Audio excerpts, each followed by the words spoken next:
Welcome to Stories of Essex Limited, brought to you by Made in Essex. I'm Jill Willis, and in this series I've been joined by Doug Bentley, Corporate Finance Partner at Grant Thornton, and Adam Jones, Corporate Partner at Birketts.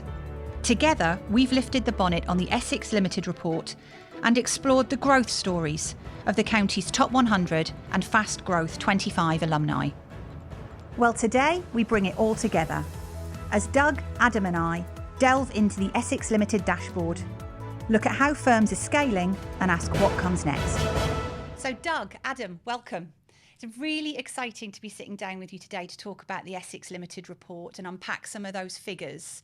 Before we get started, Doug, could you just explain to us what the Essex report is all about? So Essex Ltd in its 14th year.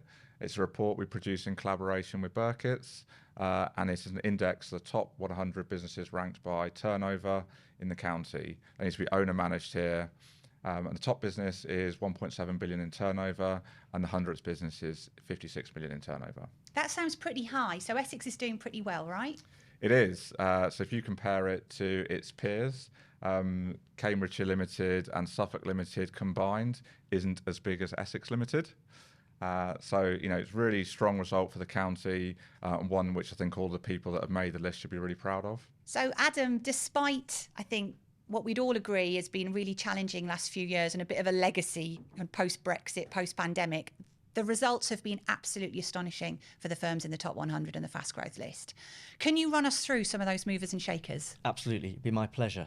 The first point to make is that it's the growth across the board that's so impressive. We've had 12.3% increase on turnover to 16 billion. You've had 23 new people come into the list to add to that, but it's the EBITDA growth of 16% that also catches the eye. It's also the spread of sectors that makes us resilient. Essex Ltd is not reliant on one sector for more than 1/4 of its 100. But if you'll indulge me, I'll get into some of the stats. So we've got Clear Springs moving from 3 to 1 with a huge turnover increase fueled by contracts from central government. You've got Glyn Hopkin and Hill Holdings both staying in the top 5, representing automotive and housing construction respectively. Automotive has actually probably fared better than we might have expected, given the economic headwinds for you and I, the consumer. Saxton holding at number 11, Gates Group rising from 21 to 15. In the care home sector, another really important sector, Runwood Homes up from 29 to 23, Hallmark Care Homes up from 50 to 40. Perhaps we shouldn't be surprised that care homes are rising in the 100. Other notable upward movements include SOP, they are a distributor of oils and spices, from 44 to 28, and London City Bond, a leading bond warehouser, up from 81 to 67. So that just gives you a flavour of some of the risers and the spread of sectors that they represent. Absolutely, and it does look like a very well spread, resilient landscape. So outside of turnover, profit is a kind of almost entirely different league table. Can you talk us through some of the standout stars that you see in that list? Yeah, absolutely. It's interesting to look at that versus the top 100, which is just turnover. So in the fastest rising 25, a real standout is Galliard Group. That's a property developer. Last year, £40 million loss turned into £30 million profit this year. So you can see that huge swing. Other notable examples, Zap Air, who own Titan Airways, fell from 23 to 29 in the 100, but flashed in at 4th in the growth list, which is measured by EBITDA, and they were 35th on that list last year. And then PFE, a freight forwarding business, dropped from 20 to 45 in the 100, and again, in the fastest growing list at number 12. So it's really quite important for us to dig into some of the specifics just to see where the precise successes are this year. And what do you see when you look at those businesses who have moved up in terms of profit? Are you seeing commonalities in their approach, their strategy that's driving that? If you dive into some of the specifics, there's different drivers behind why the businesses have moved up and down. And probably if you compared Titan Airways versus PFE, Brexit had quite a big impact on both businesses. So PFE had a real bumper year in the prior year, a record year in its history, and it's probably more normalised this year in terms of its trading performance. So I guess if you looked at the business in isolation, it looks like it sort of dropped, but actually it's still doing really well compared to how it normally performs. And Titan, which had a pretty tough period coming out of Brexit, again, they sort of stabilised results, and that's why you've seen them really focus on profit and how do they want to make themselves fit for purpose moving forwards. Essex firms like to borrow big, and that comes across strongly in the report for sure. And I noticed gearing was increasing from 71% in the prior year to 75% this year. Doug, can you give us some insight into that financial landscape and what's happening? Yes, I mean, Essex has always had a history of borrowing to drive growth. It certainly has more of an appetite to borrow in Essex if you compare it to its peers in either Suffolk Limited or Cambridgeshire Limited.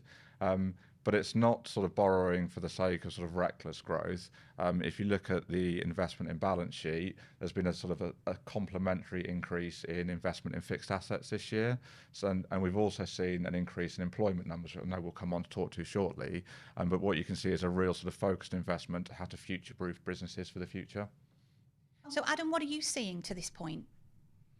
I think it's worth noting that although that debt's gone up, but it's gone up in line with that turnover and EBITDA growth you talked about, owners are leaving their money in the business, not taking it out for further investment in the future, which is actually obviously the right thing to do.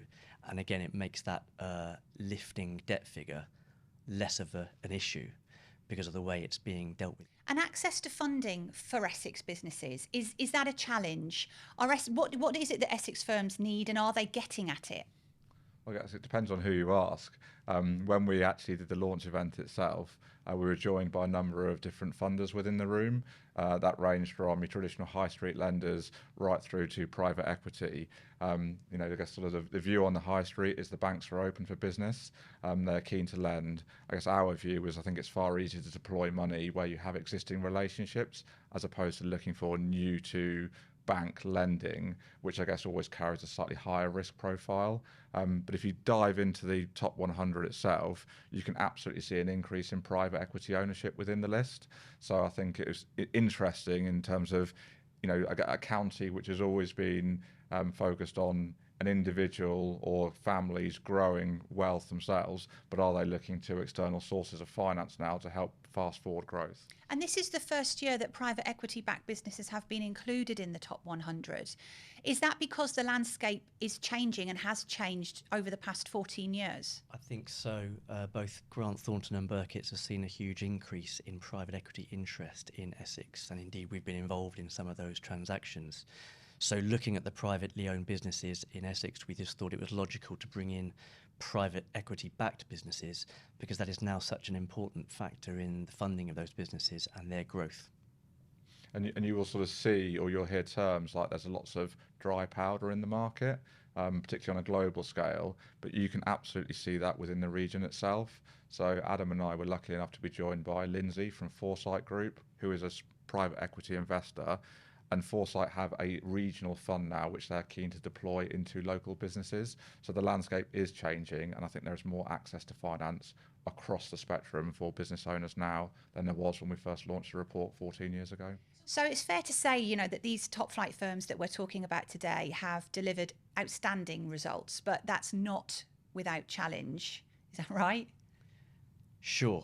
I think if you ask most businesses, and this came up at our event, one of their biggest worries is about staff, either attracting them or retaining them.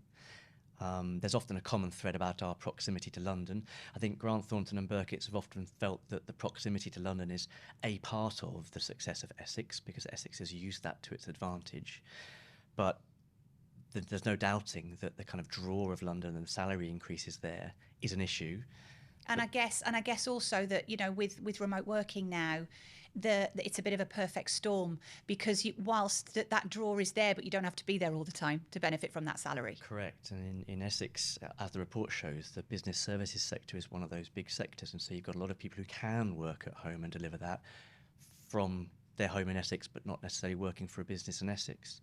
So we've asked our clients what they do, and actually we've asked ourselves what we do, and the single thing that comes out all the time to combat this is culture, which is obviously a big concept, and each business would need to try and define its own culture.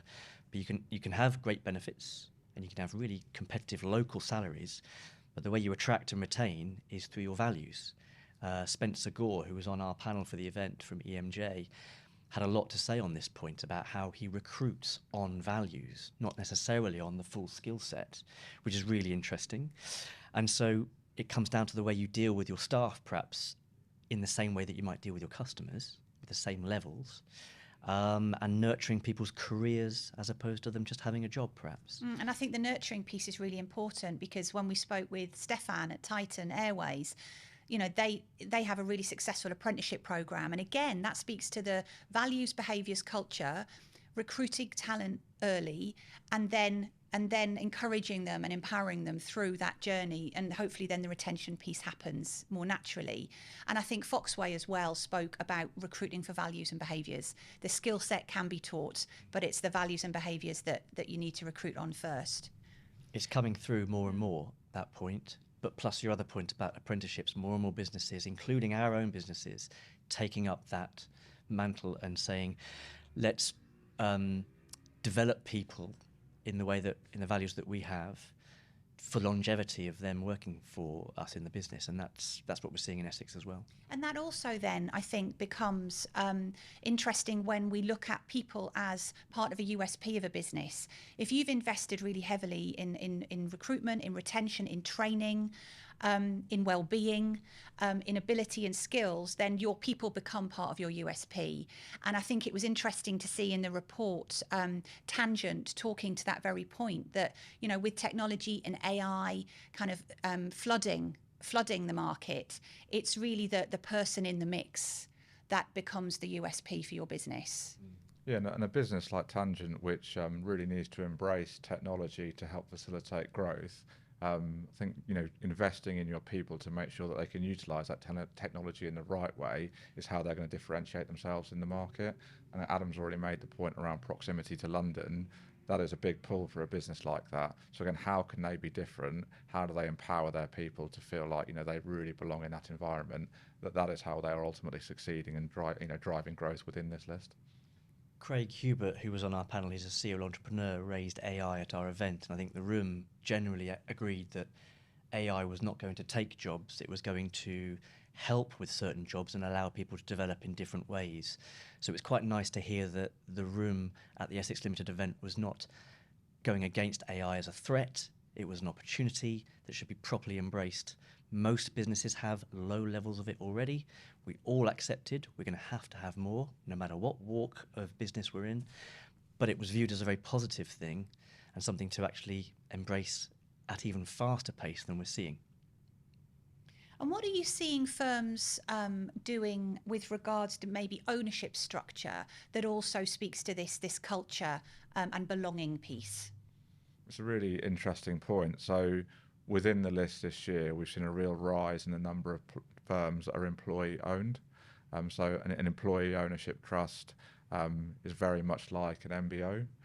However, you know, the key benefit for it is that the employees take a significant ownership stake within the business itself. So, you know, it leads back to that point around empowerment and them driving the direction. What you have, in theory, is complete alignment across the workforce, which will help drive growth. Businesses like Glyn Hopkins came under employee ownership structures last year. CTEC have been under employee ownership for a number of years now, and they've consistently grown through their time on the list. And if you go right down to Swift UK Holdings at 93, again, you can just see it's a real common trend. And do you think that's likely to grow? Are you seeing more of that on the horizon? We absolutely are, particularly on the legal side. It's a structure that people see as a way of encapsulating those values and that culture that we talked about. It's not easy. Businesses have to work hard. Once they have provided the employee ownership trust with a stake in the business, it's about engaging with your workforce. But it is a really useful tool, another thing to add into the way in which you retain talent, which we all have accepted as a challenge. So I can only see it carrying on and continuing, and the government haven't indicated anything about taking that kind of structure away. I think it's really important that people are thinking about who are going to be the future leaders within that business. So I think an employee ownership trust as a sort of a counter to an MBO gives you that smooth transition, which allows you to sort of divulge power across the business and think about long-term succession in a gradual way. An MBO probably has more of a break point in time where you need to have a management team lined up, that will lead the future of the business on the other side from day one. So I think it's more of a gradual transition is the point. What is it, do you think, about Essex and about the behavioural traits of the founders and leaders we have in this county that sets us apart? Well, we were talking about this earlier and how we've been doing this report for over a decade, variously presenting the report in different guises, but there are certain threads that always come up, and on this question, it always just comes down to the entrepreneurialism of Essex, that dynamism that's there, almost that kind of X factor that you can't quite put your finger on. But it's the reason why we have these dynamic lists each year with movers and shakers, with people wanting to fund businesses, back them, the fastest growing list changing all the time because it's like a horse race where people are just taking over each other, almost like a competitive attitude in the business community to get ahead of each other. I'm not actually from Essex, but I've been here long enough, 20 years now, to have seen this with my own eyes, and it really is an actual thing that's self-evident in my view. I'd agree. You know, I'm a Geordie. I might not sound it, but I've also been in Essex for about 20 years. And I do think, you know, we were talking earlier about this, like, insatiable appetite almost amongst Essex entrepreneurs to start, to fail, to start, to scale, you know, to just do it over and over and over again. And it's the love of starting and growing a business that so many Essex entrepreneurs have.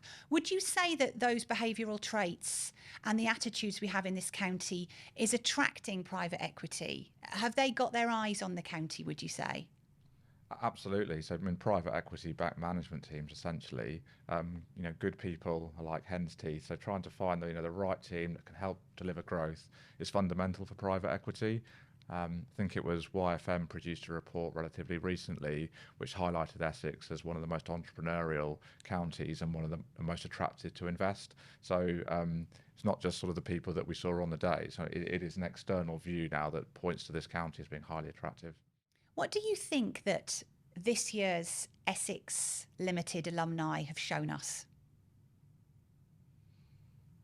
Ambition, because every measure in the report this year has gone up. And yes, that does include debt, but as we've explained, it's in line with increasing turnover, increasing EBITDA, but also increasing salaries.